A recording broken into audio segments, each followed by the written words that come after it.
Salut les amis, j'espère que tout le monde va bien. On est parti pour une nouvelle vidéo. On fait un petit retour sur les actus foot de cette journée de dimanche et puis de la soirée. On a eu encore beaucoup de matchs un petit peu partout en Europe. On va démarrer avec la petite photo pour Kylian Mbappé qui repart avec le ballon du match signé par tous ses coéquipiers. Kylian qui a inscrit un triplé hier soir du côté de la Mosson. Le PSG s'est imposé largement du côté de Montpellier sur le score de 6-2. Paris a très rapidement mené 2-0 dans cette rencontre. Les Montpelliérains sont revenus à 2 partout avant de voir le PSG accélérer en seconde mi-temps et inscrire 4 buts triplés donc pour Kylian hier, et but aussi de Nuno Mendes, notamment but aussi pour Kangin Lee. D'ailleurs le but de Kangin Lee il est très beau.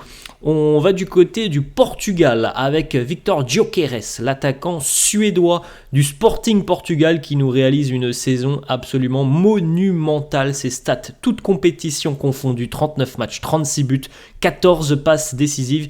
Il est arrivé l'été dernier en provenance de Coventry, dont on a parlé hier, cette équipe de Coventry qui vient d'éliminer Wolverhampton en FA Cup. Eh bien, il arrive de seconde division anglaise, l'attaquant suédois Gyökeres. Il fait une saison énormissime, il a déjà pris une valeur incroyable. On continue du côté du Paris Saint-Germain avec une petite stat, ça sera après la trêve internationale. Face à l'OM, après la trêve, le PSG pourra peut-être égaler le record de l'Olympique Lyonnais, record de 21 déplacements consécutifs sans la moindre défaite en Ligue 1. C'est un record qui date d'il y a près de 20 ans, 2005-2006. On regarde les stats, les amis, de Kylian Mbappé. Est-ce que c'est le meilleur joueur du monde actuellement ? C'est possible, oui, je pense qu'il est en tout cas, si il n'est pas le meilleur, il en est pas très loin. 37 matchs cette saison, 38 buts et 8 passes D pour l'attaquant français qui va donc retrouver l'équipe de France cette semaine. On va du côté de l'Espagne où il y avait un duel important dans la course à la Ligue des Champions hier entre l'Atlético et le Barça. Le Barça n'a fait qu'une bouchée de l'Atlético au Metropolitano, victoire 3-0. À noter le but de Joao Félix contre son ancienne équipe. Un but aussi pour Robert Lewandowski et un but pour Fermín López. Comme vous le savez les amis, c'est terminé pour les championnats nationaux. Début de cette trêve internationale, donc pour les prochaines rencontres de championnat, on se retrouvera dans une petite quinzaine de jours. Maintenant, on regarde un petit peu les jeunes joueurs qui hier étaient présents lors de cette rencontre entre l'Atlético et le Barça. Et du côté du Barça, on a sorti quelques joueurs notamment qui, je pense, vont compter sur les années à venir. Lamine Yamal, Hector Fort, Pau Cubarsí, Fermín López ou encore Marc Casado, tout ça c'est 20 ans maximum, voire moins pour certains, puisqu'on sait que Lamine Yamal n'a que 16 ans, Pau Cubarsí n'a que 17 ans, les deux sont déjà en sélection espagnole, donc voilà, le Barça traverse des années difficiles depuis quelques années justement maintenant, mais on peut se dire aussi que l'avenir semble quand même radieux pour les Catalans, alors peut-être pas sur le plan économique, mais en tout cas sportivement, ça devrait être plutôt intéressant. On jette un petit coup d'œil les amis, le classement de la Ligue 1 à l'issue de cette 26e journée, donc le PSG fait encore de nouveau un grand pas vers le titre de champion. Paris 59 points, Brest 47, Monaco 46, Lille 43, Nice 43, Lens 42, Marseille est 7e avec 39 points, accompagné de Rennes aussi avec 39 points en bas de tableau.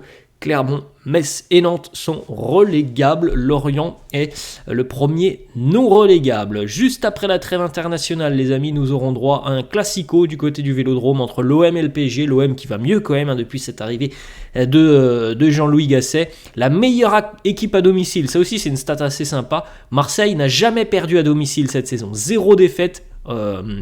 Au Vélodrome pour les Phocéens, face à la meilleure équipe à l'extérieur, le PSG, comme on l'a vu tout à l'heure avec la stat, n'a jamais perdu à l'extérieur. Regardez un petit peu les amis, voilà le déroulé de ce match entre le PSG, entre Montpellier et le PSG hier, 6-2 pour le Paris Saint-Germain avec le triplé de Mbappé, but pour Nuno Mendes, but pour Lee Kangin. But pour Vitinha du côté montpelliérain, Arnaud Nordin et TJ Savanier. Vitinha qui était très à l'aise hier, un but et 2 passes décisives. D'ailleurs, il a marqué de l'extérieur de la surface de réparation. On continue avec un petit post sur le niveau de Jules Koundé. C'est vrai qu'hier, il était très costaud, Jules Koundé face à l'Atlético. Il a sorti une bien belle prestation. On enchaîne avec le bilan de Kylian Mbappé au Paris Saint-Germain. Donc depuis qu'il est arrivé au club, c'est 297 matchs, 250 buts et 94 passes décisives. Il n'est pas très très loin de la barre des 100 passes D. Kylian, je pense que ça sera peut-être un de ses objectifs sur cette fin de saison, de réaliser le double-double, comme on pourrait le dire, en basket. On enchaîne, les amis, avec des petites informations cette fois-ci qui concernent Mbappé notamment, qui hier a disputé son 200e match de Ligue 1 avec le Paris Saint-Germain. Les stats que l'on vient de montrer précédemment, c'est les stats évidemment, toutes compétitions confondues.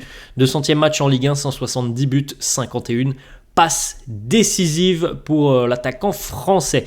La non-célébration hier de Joao Félix, buteur comme d'ailleurs face à l'aller, il a marqué à chaque fois face à l'Atlético, il a marqué à l'aller et au retour, il n'a pas célébré hier, bon je pense que c'est normal, et connaissant un petit peu ce qui se passe depuis son départ à l'Atlético, les déclarations qu'il a faites, les supporters de l'Atlético hier qui ont brûlé un maillot sur sa plaque devant le Metropolitano, je pense qu'il a bien fait parce que ça aurait pu engendrer des débordements hier du côté du Metropolitano. Une petite photo que l'on a vue hier lors de cette rencontre entre Montpellier et le Paris Saint-Germain. Kylian Mbappé qui prend l'arbitre à part et qui lui demande des explications suite au penalty montpelliérain. On continue les amis avec d'autres petites informations. Alors ça s'est passé en Turquie lors d'une rencontre hier entre Trabzon et Fenerbahçe. Regardez Michy Batshuayi qui va tenter un high kick sur un hooligan qui est rentré sur la pelouse. On a vu des scènes chaotiques une nouvelle fois en Turquie hier. Autre scène incroyable lors de cette rencontre entre Trabzon et Fener, victoire d'ailleurs du Fener 3-2. Certains supporters donc du Fener, de Trabzonspor ont envahi la pelouse. Osayi Samuel ou Michy Batshuayi ont été confrontés à ses supporters. On a vu notamment Osayi Samuel utiliser les poings tout simplement pour se défendre. La légitime défense. C'est malheureusement souvent le cas quand même en Turquie, des débordements absolument dingues parce que il y a une course au titre qui est aussi dingue en Turquie entre Galatasaray et Fenerbahçe. 81 points pour le Gala, 79 pour le Fener. La course au titre est palpitante entre les deux rivaux qui se répondent coup sur coup chaque week-end. C'est assez incroyable de voir ce duel à distance entre les deux grosses cylindrées du championnat turc. Comme je vous l'ai dit tout à l'heure, regardez les supporters de l'Atlético qui ont brûlé un maillot de Joao Félix sur sa plaque juste avant la rencontre face aux Barcelonais. Petite information du côté du Paris Saint-Germain. Alors hier dans l'après-midi, une information est tombée selon laquelle Ousmane Dembélé s'était fait percer le tympan. Alors le PSG a communiqué, le PSG a confirmé des problèmes au niveau de l'oreille pour Ousmane Dembélé, mais a infirmé en revanche qu'il y avait un problème au niveau du tympan. Il n'a pas le tympan percé, c'est plutôt une très très bonne nouvelle quand même. Alors il y a un problème à l'oreille, on ne sait pas trop lequel, mais le tympan visiblement de Dembélé va bien. On continue les amis avec une petite information sur Hector Forte qui a joué avec le Barça hier face à l'Atlético. Le jeune latéral espagnol de 17 ans remplace Cancelo qui était blessé. À 17 ans quand même, on a retrouvé et Forte et Pau Cubarsí en défense. C'est quand même plutôt prometteur, on va dire ça comme ça, pour l'avenir du club catalan. On continue les amis avec une petite vidéo du but d'Amad Diallo inscrit à la 130e lors de cette rencontre complètement dingue entre Manchester United et Liverpool hier en quart de finale de FA Cup. C'était assez hallucinant ce qui s'est passé lors de cette rencontre où souvent les Reds de Liverpool ont mené et souvent Manchester United est revenu. Il n'y aura pas de quadruplé historique pour Jürgen Klopp qui était encore engagé sur les 4 compétitions. Il en a déjà remporté une avec la Carabao Cup, mais il peut encore gagner l'APL et potentiellement la Coupe d'Europe en Europa League, mais il ne gagnera pas la FA Cup. On enchaîne les amis avec l'Olympique de Marseille de Jean-Louis Gasset. Une semaine plus compliquée pour les Phocéens, défait par Villarreal en milieu de semaine 3-1, défait hier aussi du côté de Rennes sur le score de 2-0, notamment grâce à un but de Benjamin Bourigeaud qui a été célébré par le public rennais. Du côté de l'Allemagne, ça se poursuit, la belle série, enfin la longue série même, du Bayer Leverkusen se poursuit, 38 matchs consécutifs sans la moindre défaite pour les hommes de Xabi Alonso, victoire hier 3-1 pour le Bayer, du côté, 3-2 pardon, du côté de Fribourg, et le titre se rapproche tout doucement pour les hommes de Xabi Alonso. On enchaîne les amis avec une petite information positive pour lui parce qu'il a vécu une saison aussi très très compliquée. Anthony a marqué hier et a sauvé Manchester United de l'élimination à la 88e alors que Liverpool menait 2-1 à Anfield. Anthony a marqué et d'ailleurs Anthony a fait une très très bonne entrée en jeu hier face à Liverpool, ça peut lui faire évidemment beaucoup de bien. Petite stat en Liga hier, après 29 journées de Liga, Almeria a enfin remporté son premier match cette saison. Et c'est Las Palmas, malheureusement pour eux, qui sont tombés face à Almeria, qui n'avait toujours pas gagné depuis le début de saison. Première victoire pour les Andalous. Bon, ça ne leur évitera certainement pas la descente en Segunda División, mais en tout cas, Almeria a rompu le mauvais sort et s'est imposé. Hier, on continue les amis, on va aller du côté de la Fiorentina avec le match entre l'Atalanta et la Fio qui a été reporté ce dimanche puisque le directeur général de la Fiorentina est tombé gravement malade. Il a été transporté d'urgence à l'hôpital. Selon certaines sources, il aurait été victime d'un arrêt cardiaque. On continue les amis, on va du côté de Monaco. C'était hier après-midi la rencontre entre Monaco et Lorient. Et comme pour Joao Félix, eh bien Monaco a perdu des points en toute fin de rencontre dans le temps additionnel parce que c'est un ancien monégasque qui a égalisé pour Lorient. Thiemoué Bakayoko, l'ancien de la maison monégasque, empêche à son équipe de l'ASM de prendre la deuxième place de Ligue 1. Pas de victoire depuis 3 mois à domicile pour Monaco. Ça, c'est une stat assez dingue aussi. On va du côté de l'Allemagne. Ralf Hasenhüttl est le nouveau coach de Wolfsburg après le licenciement de l'ancien entraîneur justement de Monaco, Niko Kovac. On poursuit les amis, les stats encore une fois des latéraux du côté de Leverkusen, c'est monstrueux. Frimpong cette saison, 12 buts, 11 passes décisive. Malo Gusto a été élu homme du match hier entre Chelsea et Leicester. Chelsea s'est qualifié pour le Final Four de la FA Cup. Chelsea affrontera Manchester City. Manchester United affrontera Coventry. On continue les amis avec les stats aussi pour Christian Pulisic qui a été buteur sur ses 4 derniers matchs, toutes compétitions confondues avec l'AC Milan et toutes compétitions confondues cette saison. Pour l'américain, c'est 33 matchs, 11 buts et 8 passes D. Grimaldo, de nouveau passeur avec le Bayer Leverkusen, 11 buts, 15 passes décisives. Là aussi, c'est monstrueux. Chelsea s'est imposé 4-2 avec 2 buts inscrits en toute fin de rencontre face à Leicester. C'était assez hallucinant. On a eu un CSC d'Axel Disasi complètement hallucinant aussi.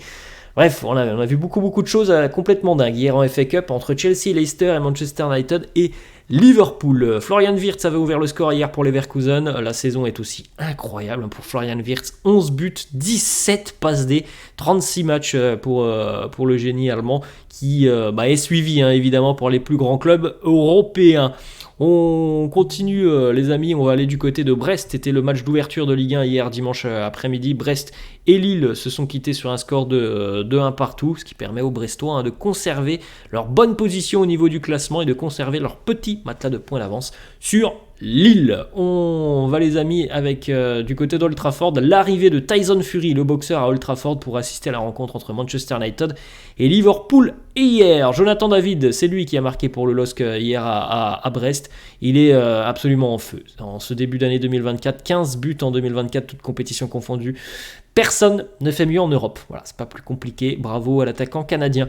Antoine Comboiré, lui, devrait faire son retour du côté de Nantes. Il va remplacer Jocelyn Gourvenec qui va être limogé. Nantes est en grande difficulté. Et comme souvent, le pompier de service, Antoine Comboiré, va arriver pour tenter de sauver les Canaries. Des petites informations aussi du côté de Brest. Des émissaires de l'UEFA sont venus faire un état des lieux à Francis Leblé, puisque pour le moment, Brest est qualifié en Ligue des Champions, donc voilà, des personnes de l'UEFA sont venues pour voir un petit peu quel était l'état du stade, quelles améliorations sont nécessaires pour pouvoir accueillir un match de Ligue des Champions. C'est assez dingue de se dire que pour le moment, Brest jouera la Ligue des Champions l'année prochaine. On enchaîne les amis avec une petite déclaration de Didier Deschamps sur la participation au JO de Mbappé et Griezmann ou encore Olivier Giroud. Il nous dit « Ça me semble très difficile d'enchaîner 2 compétitions sur le plan psychologique et physique sans vacances.